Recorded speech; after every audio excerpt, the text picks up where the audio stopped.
الحمد للہ رب العالمین والصلاة والسلام علی سید الانبیاء والمرسلین وعلی آلہ واہل بیتہ اجمعین، اما بعد۔ رب اشرح لی صدری ویسر لی امری واحلل عقدۃ من لسانی یفقہوا قولی۔ جل جلالہ عم نوالہ، وقال اللہ عز وجل: والتین والزیتون وطور سینین وهذا البلد الامین لقد خلقنا الانسان فی احسن تقویم ثم رددناه اسفل سافلین الا الذین آمنوا وعملوا الصالحات فلهم اجر غیر ممنون۔ بزرگوں، پیارے بھائیوں، عزیز بچوں، پس پردہ ماں اور بہنوں، مجھے صرف بہت مختصر بات کرنی ہے، کوئی لمبا بیان نہیں ہے۔ میں نے جو سورت پڑھی ہے، چھوٹی سی سورت ہے، آپ تمام حضرات کو تقریباً یہ سورت یاد ہوگی۔ میرا دل چاہتا ہے کہ آپ کو اس کا ترجمہ بھی یاد ہو جائے، تو آپ کو بھی ثواب ملے گا، مجھے بھی ثواب ملے گا، اور ممکن ہے کل قبر میں ہمارے اس وقت کا یہ بیٹھنا کام آ جائے، اس لیے کہ قبر میں جو اعمال کام آئیں گے وہ ہوں گے جہاں اللہ اور اس کے رسول کا ذکر ہوگا۔ تو اس صورت میں جو اللہ کہتا ہے میں آپ کو بتاتا جاؤں گا، آپ یاد کرتے جائیں گے۔ ان جلسے جلوس کا مقصد ہوتا ہے امر بالمعروف کا حکم دینا اور منکرات سے روکنا، قرآن کریم پڑھنا اور اس کا ترجمہ کرنا، یہ بھی معروف ہے۔ اللہ نے اس صورت میں 4 قسم کھائی: والتین والزیتون وطور سینین وهذا البلد الامین۔ 4 قسمیں کھائی۔ کس چیز کی قسم کھائی؟ والتین، انجیر کی قسم۔ انجیر ایک پھل ہے جو آپ حضرات میں بہت سو نے کھایا ہوگا اور بہت سو نے دیکھا بھی ہوگا۔ قسم ہے انجیر کی۔ دوسرے نمبر پہ زیتون کی قسم، پھر قسم کھائی طور سینا کی قسم، پھر مکہ خانہ کعبہ کی قسم کھائی، 2 پیڑ 2 درختوں کی قسم کھائی، اور 2 ایسی جگہ کی قسم کھائی جو سارے زمانے میں سب سے مقدس جگہ ہے۔ انجیر اور زیتون کی قسم کھائی ہے، دونوں درخت اور پیڑ ہیں، ان پر پھل آتے ہیں۔ لوگ انجیر کو دوائیوں میں بھی کھاتے ہیں اور کھانے میں بھی کھاتے ہیں، ایسے ہی زیتون کو لوگ تیل میں بھی استعمال کرتے ہیں، سالن میں بھی استعمال کرتے ہیں۔ ظاہر ہے کوئی نہ کوئی خاص بات ہوگی ان پیڑ پودوں میں اور ان دونوں چیزوں میں جو اللہ نے ان کا تذکرہ فرمایا۔ اگر کوئی انسان اس نیت کے ساتھ کہ میں بیمار ہوں اور کوئی دوائی کام نہیں کر رہی ہے، لیکن میرے اللہ نے انجیر اور زیتون کا ذکر ہم کے بارے میں فرمایا اور اس چھوٹی سی صورت میں فرمایا، اس نیت کے ساتھ وہ کھا لے تو انشاءاللہ ساری بیماریوں کا خاتمہ بھی ہو جائے گا۔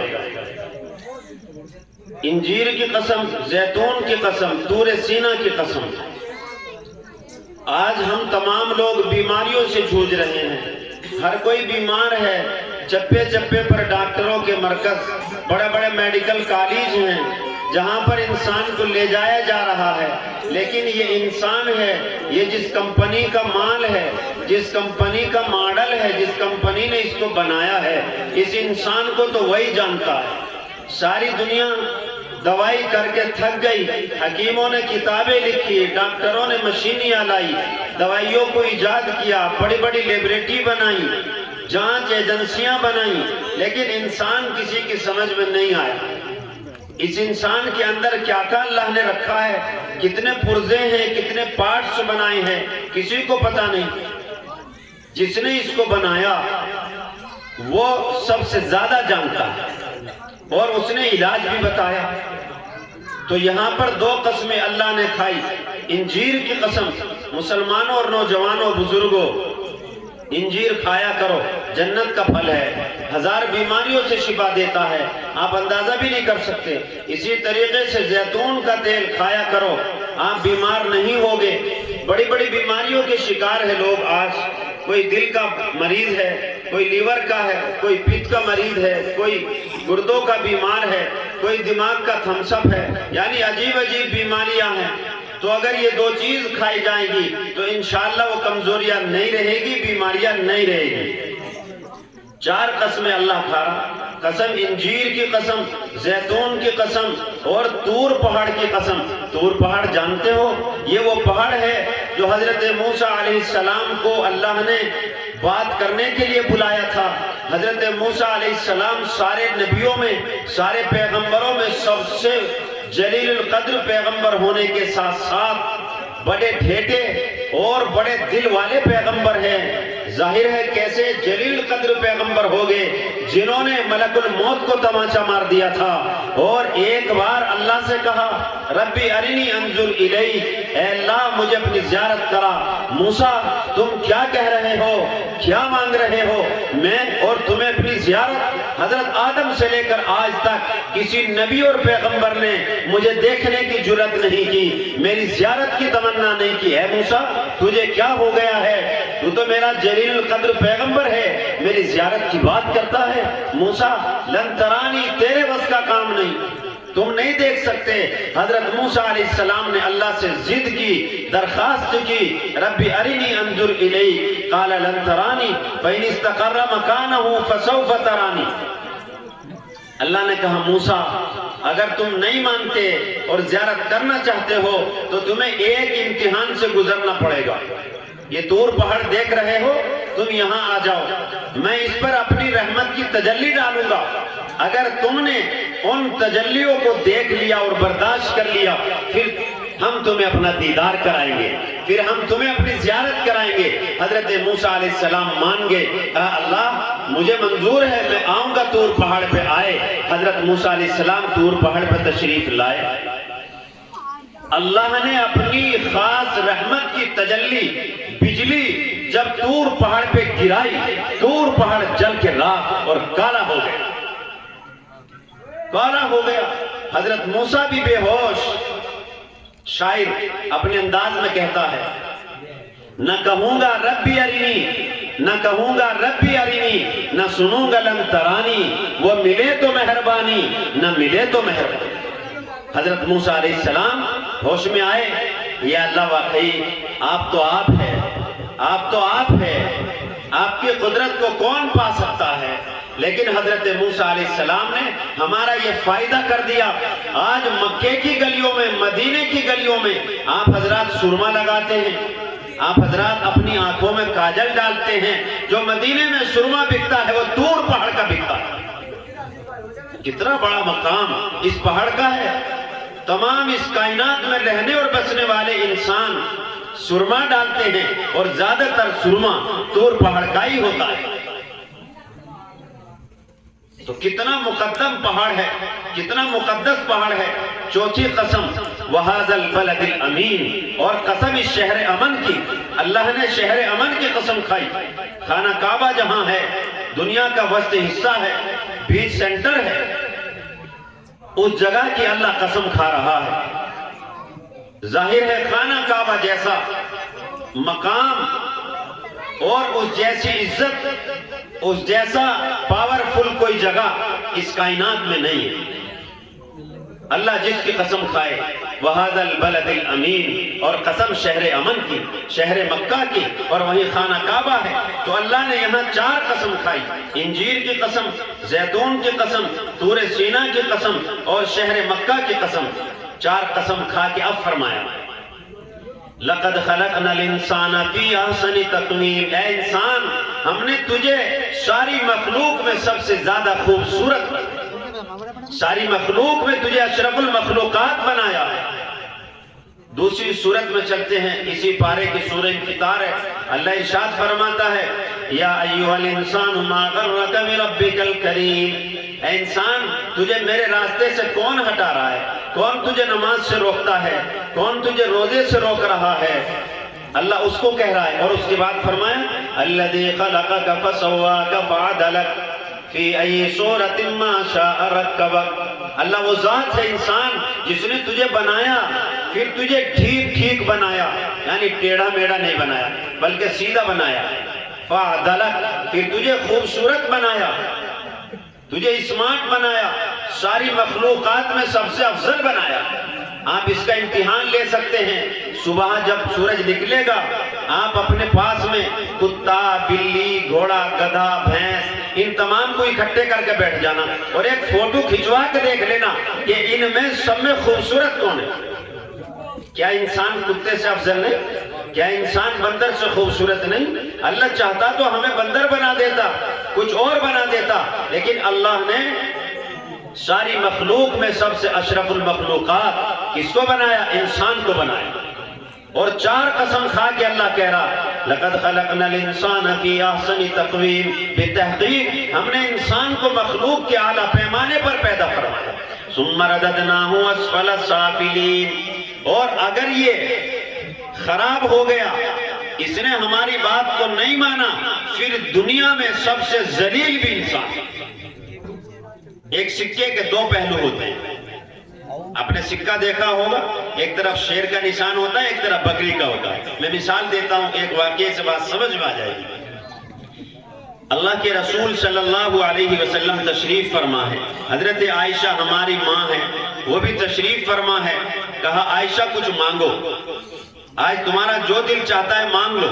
حضرت عائشہ صدیقہ رضی اللہ عنہ نے کہا یا رسول اللہ میں اپنے والد سے مشورہ کر لیتی ہوں، اس کے بعد بتاتی ہوں۔ حضرت صدیق اکبر کے پاس تشریف لائی۔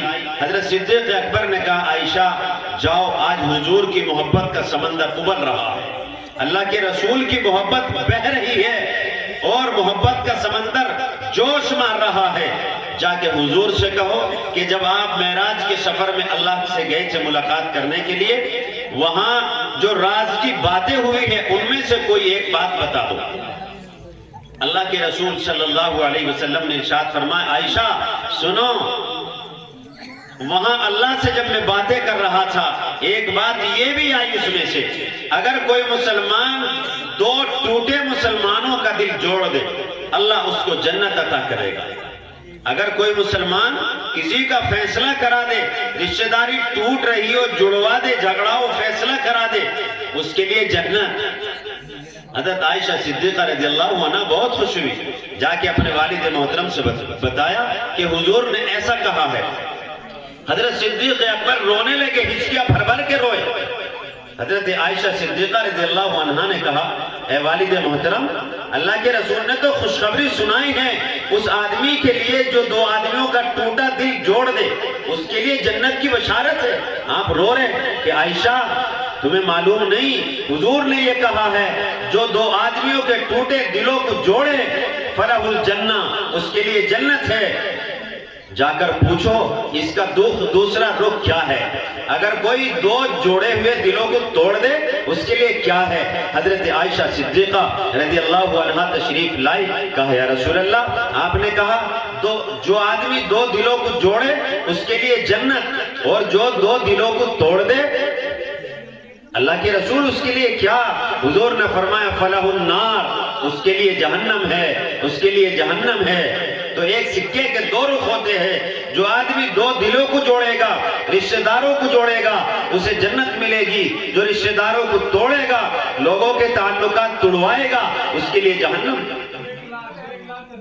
تو میں نے سورہ 3 کی آیت کا ترجمہ کیا لَقَدْ خَلَقْنَا الْإِنسَانَ فِي أَحْسَنِ تَقْوِيمٍ، انسان کو اللہ نے سب سے مکرم بنایا، خوبصورت بنایا، اور اگر یہ بگڑ جائے تو پھر دنیا میں اس سے برا بھی کوئی نہیں۔ میں ایک واقعہ اور سنا کر بات ختم کروں گا۔ حضرت شاہ عبدالعزیز محدث دہلوی رحمت اللہ علیہ دہلی کے مسجد کے امام ہے اور شاہی امام ہے، ایسے امام ہے اللہ ان کی قبر پر کروڑوں رحمتوں کا نزول فرمائیں۔ ہندوستان میں جب انہوں نے قلم اٹھایا ہے تو ایشیا میں رہنے والے مسلمانوں پر وہ احسان کیا ہے کہ رہتی دنیا ان کو یاد کرے گی۔ بڑی بڑی کتابیں، یہاں تک کہ تفسیر اور احادیث پر جو انہوں نے خدمات کی ہے دنیا جانتی ہے۔ شاہ ولی اللہ محدث دہلوی رحمت اللہ علیہ کا گھرانہ اور ان کے خدمات کو۔ تو حضرت شاہ عبدالعزیز جمعے کے لیے نکلے، جمعے کی نماز پڑھانے کے لیے جا رہے ہیں، راستے میں پانی بھرا ہوا ہے، ایک کتا بیٹھا ہے۔ حضرت شاہ عبدالعزیز رحمت اللہ علیہ اس کتے کو دیکھ کے رک گئے کہ اگر اس کتے نے اپنا کوئی آدھا ہلا دیا یا پونچھ دم ہلائی تو میرے کپڑے خراب ہو جائیں گے اور نماز نہیں ہو پائے گی. لوگ مسجد میں انتظار میں ہیں مجھے جمعے کی نماز پڑھانی ہے. حضرت شاہ عبدالعزیز محدث دہلوی رحمت اللہ علیہ کھڑے ہو گئے. ادھر کتا بیٹھا ہے پانی میں, مریدین کا مجمع ہے. کتا زبان حال سے کہہ رہا ہے, اے اشرف المخلوقات, اے شاہ عبدالعزیز, آپ تو جامع مسجد کے امام ہیں, آپ تو ساری مخلوقات میں سب سے افضل ہے. آج بتا, نکل جا, میں تو بدترین کتا ہوں. اور شریعت محمدیہ اگر میں کسی برتن کو منہ لگا دوں 7 مرتبہ دھونے کا حکم دیتی ہے. اور آپ بھی ڈر گئے ہیں مجھ سے, اگر میں نے اپنی دم کو ہلا دیا آپ کے کپڑے نجس ہو جائیں گے, آپ نماز کے قابل نہیں رہیں گے, میں تو ایک کتا ہوں. تو وہ کتا اپنی زبان سے کہہ رہا ہے, شاہ عبدالعزیز یہ بتاؤ, آج میں نے تمہارا راستہ روک رکھا ہے, تم افضل ہو یا میں افضل ہوں؟ یعنی کتا افضل ہے یا انسان افضل ہے؟ شاہ عبدالعزیز محدث دہلوی رحمت اللہ علیہ اپنی زبان میں جواب دیتے ہیں, اے کتے, اگر میرے اعمال اچھے ہیں, میرا اللہ مجھ سے راضی ہے, میرا رسول مجھ سے راضی ہے, میرے ماں باپ مجھ سے راضی ہے, تو پھر تو میں ہی اچھا ہوں اور تو برا ہوں. اور اگر میرے اعمال خراب ہے, میری ماں مجھ سے ناراض ہے, میرے باپ, میرے والد, میرے دادا مجھ سے ناراض ہے, میرا رسول مجھ سے ناراض ہے, میرا اللہ مجھ سے ناراض ہے, تو پھر تو ہی اچھا. اگر میرے اعمال اچھے ہیں تو میں اچھا ہوں, اگر میرے اعمال برے ہیں تو پھر انسان نہیں بلکہ اس جہاں کے کتا اچھا. تو 4 قسمیں کھا کر اللہ نے فرمایا, انسان ساری زمینوں میں, ساری کائنات میں جتنی مخلوقات ہے, ہم نے سب سے افضل, سب سے مکرم انسان کو بنایا. آپ نے ابھی ایک جملہ سنا, میں نے ماں باپ کا تذکرہ کیا. اللہ کے رسول صلی اللہ علیہ وسلم نے ارشاد فرمایا, الابو باب الجنہ, الابو باب الجنہ. ہم میں سے ہر آدمی یہاں اس لیے بیٹھا ہے, دین کی باتیں سنیں گے, مسجد سے محبت کریں گے, مدرسے سے محبت کریں گے, اللہ ہمیں جنت دے گا. اسی لیے ہم نماز پڑھتے ہیں, اسی لیے روزہ رکھتے ہیں. ابھی رمضان گزرا, تراویح کی نماز کو پڑھا گیا, شب قدر کو جاگا گیا, دن کے روزے رکھے گئے, اس لیے اللہ راضی ہو جائے اور جنت میں جانے کا موقع مل جائے. سب کا مقصد یہ ہے نا میرے بھائی, سب کا مقصد یہ ہے نا. لیکن اس حدیث میں کیا کہا میرے آقا جناب محمد الرسول اللہ صلی اللہ علیہ وسلم نے, الابو باب الجنہ, باپ جنت کا دروازہ ہے, باپ جنت کا دروازہ ہے. اگر تو جنت میں داخل ہونا چاہتا ہے تو دروازہ کھولنا پڑے گا, اور دروازہ تیرے والد ہے, تیرا ابا ہے, تیرے ابو ہے, تیرے پاپا ہے. اگر جنت میں داخل ہونا چاہتا ہے تو دیکھ اپنا دروازہ صحیح کر لے. اگر دروازہ کھل گیا تو جنت میں چلا جائے گا, ورنہ تو نماز ساری عمر پڑھتا رہے, زکوٰۃ ساری عمر دیتا رہے, سجدے میں پڑا رہے, اگر تیرا باپ راضی نہیں جنت میں نہیں جائے گا. جنت میں جانے کے لیے باپ کو راضی کرنا شرط ہے, اللہ کو راضی کرنے کے لیے باپ کو راضی کرنا شرط ہے. ماں کے بارے میں فرمایا, الجنت تحت اقدامہا قدمیہا, جنت ماں کے قدموں کے نیچے ہے.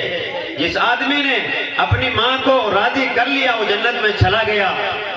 مسلمانوں اور یہاں بیٹھنے والے نوجوانوں سنو, ہم سب کے آقا جناب محمد الرسول اللہ صلی اللہ علیہ وسلم نے کیا ارشاد فرمایا. ہم مسجد نبی میں بیٹھے ہیں, صحابہ کا مجمع ہے, ایک صحابی نے اپنی ماں کا تذکرہ کیا اور وہ تذکرہ کر کے رونے لگا. حضور پاک صلی اللہ علیہ وسلم بھی رونے لگے. صحابہ کرام نے پوچھا, یا رسول اللہ, آپ تو آخری پیغمبر ہے, آپ تو پوری کائنات کا صدقہ اور طفیل ہے, آپ بھی رو رہے, آپ کی آنکھوں میں بھی آنسو کہ ہاں ماں ہے ایسی چیز, ماں ہوتی ہے ایسی چیز کہ نبی بھی رو پڑا. اللہ کے رسول صلی اللہ علیہ وسلم آنسو بھر بھر کے روئے, اور پھر حضور نے کہا, کاش اگر میری ماں زندہ ہوتی اور مجھے تاج نبوت کی حالت میں دیکھتی تو بڑی خوش ہوتی. اور جب میں مسجد نبی میں نماز پڑھا رہا ہوتا, میری ماں بس ایک بار مجھے آواز لگاتی, بیٹا محمد ادھر آؤ, میں دوڑ کے جاتا, لبیک لبیک, میں اپنی ماں کے لیے آواز بن کے جاتا, دوڑ کے جاتا. کون کہہ رہا؟ ہم سب کے پیغمبر جناب محمد الرسول اللہ صلی اللہ علیہ وسلم, جو نبی ہے, جو رسول ہے, اور اس کائنات کا صدقہ اور طفیل ہے، میں اور آپ جس کے صدقے میں بنا ہے، وہ کیا کہہ رہے ہیں؟ اگر میری ماں مجھے آواز دیتی اور میں مسجد نبی کے مصلی پہ ہوتا، میں نیت توڑ کے آ جاتا، اپنی ماں کی آواز پر اپنی نماز کو چھوڑ دیتا، لیکن اپنی ماں کو ناراض نہ کرتا۔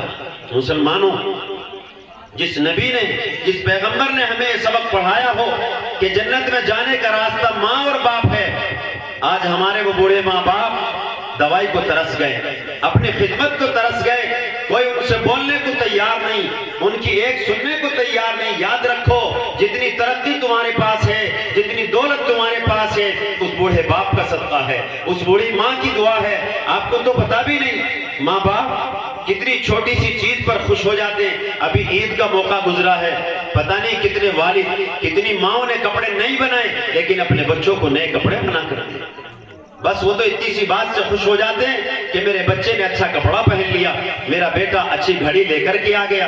ماں باپ چھوٹی سی چیزوں سے راضی ہو جاتے ہیں۔ آؤ ساتھیوں، آج کے جلسے کا پیغام یہ ہے کہ ہم اپنے ماں باپ کی خدمت کریں گے، ان کو راضی کریں گے، ان کا کہنا مانیں گے، کسی بھی موقع پر ان کا دل نہیں دکھائیں گے، ان سے اپنے لیے دعا کرائیں گے، تو انشاءاللہ ہماری زندگی میں برکت ہوگی، ہمارے کاموں میں برکت ہوگی، ہمارے کاروبار میں نفع ہوں گے، اور ہماری آنے والی نسلوں میں بھی برکتیں ہوں گی۔ اللہ تبارک و تعالیٰ نے جہاں اپنی عبادت کا ذکر کیا، وہیں ماں کا تذکرہ کیا، باپ کا تذکرہ کیا۔ دیکھو پہلے پارے میں اللہ ارشاد فرماتا ہے وَإِذْ أَخَذْنَا مِيثَاقَ بَنِي إِسْرَائِيلَ لَا تَعْبُدُونَ إِلَّا اللَّهَ۔ جب بنو اسرائیل سے معاہدے کا ذکر کیا تو کیا فرمایا؟ لا تعبدون الا اللہ، اللہ کے علاوہ کسی کی عبادت نہیں کرنی ہے۔ وبالوالدین احسانا، اور ماں باپ کے ساتھ حسن سلوک کرنا ہے۔ ماں باپ کا ذکر فرمایا، اللہ کی جب اللہ راضی ہو جائے، بھائی اب کیا کرنا ہے؟ اب ماں باپ کو راضی کرنا ہے۔ اگر ماں باپ راضی نہیں تو اللہ راضی نہیں، اللہ بھی راضی نہیں میرے بھائی۔ دوسری جگہ کیا فرمایا 5ویں پارے میں؟ وَاعْبُدُوا اللَّهَ وَلَا تُشْرِكُوا بِهِ شَيْئًا وَبِالْوَالِدَيْنِ إِحْسَانًا۔ اللہ نے فرمایا اللہ کے ساتھ کسی کو شریک نہیں کرنا ہے، اور اس کے بعد ماں باپ کے ساتھ حسن سلوک کرنا ہے۔ پھر 15ویں پارے میں اللہ نے ارشاد فرمایا وَقَضَىٰ رَبُّكَ أَلَّا تَعْبُدُوا إِلَّا إِيَّاهُ وَبِالْوَالِدَيْنِ إِحْسَانًا، یعنی اللہ نے اپنی عبادت کے بعد یہ نہیں کہا نماز پڑھ، یہ نہیں کہا روزہ رکھ، یہ نہیں کہا زکوٰۃ دے، نہ کیا کہا ساتھیوں؟ سننے کی بات ہے، اللہ نے اپنی عبادت کے بعد ایک دم یہ کہا ماں باپ، ماں باپ، ماں باپ، ماں باپ کی اطاعت، ماں باپ کی خوشنودی، ماں باپ کے ساتھ حسن سلوک کا حکم دیا۔ پہلے اللہ نے اپنی عبادت کا حکم، اس کے بعد ماں باپ کی اطاعت کا حکم دیا ہے۔ ظاہر ہے کتنا بڑا مقام ہمارے والدین کا ہے۔ بہت خوش نصیب ہے ہمارے نوجوان جن کو اللہ نے ماں سے نوازا، باپ سے نوازا، اور وہ ہیں اور باحیات ہیں۔ اور کتنے سارے نوجوان ایسے ہیں جن کے کسی کے ابا نہیں، کسی کے امی نہیں۔ میرے بھائی ان کو دعا پڑھنے کے لیے قبرستان جانا پڑتا ہے، وہاں جا کے وہ لوگ دعا پڑھتے ہیں بیچارے، ابا میں آ گیا آپ کا لخت جگر۔ لیکن جن بھائیوں نے قرآن نہیں پڑھا وہ بیچارہ پتہ نہیں وہاں کیا پڑھتا ہوگا۔ اچھا میرے بھائی، آپ حضرات کا جلسہ ماشاءاللہ بڑا کامیاب رہا، بہت بہت مبارکباد۔ اور ماشاءاللہ عید الفطر بالکل نئی ہے، اور بیٹھ جاؤ بھائی، دعا ہونے والی ہے۔ اور اللہ کے رسول صلی اللہ علیہ وسلم نے ارشاد فرمایا الدعاء مخ العبادہ، دعا عبادت کا مغز ہے، کریم ہے۔ ہر ساتھی دعا میں شریک ہو کے جائے گا انشاءاللہ۔ اور یہ نیت کرے، کل جمعہ ہے میرے بھائی، یہ شوال المکرم کا مہینہ ہے۔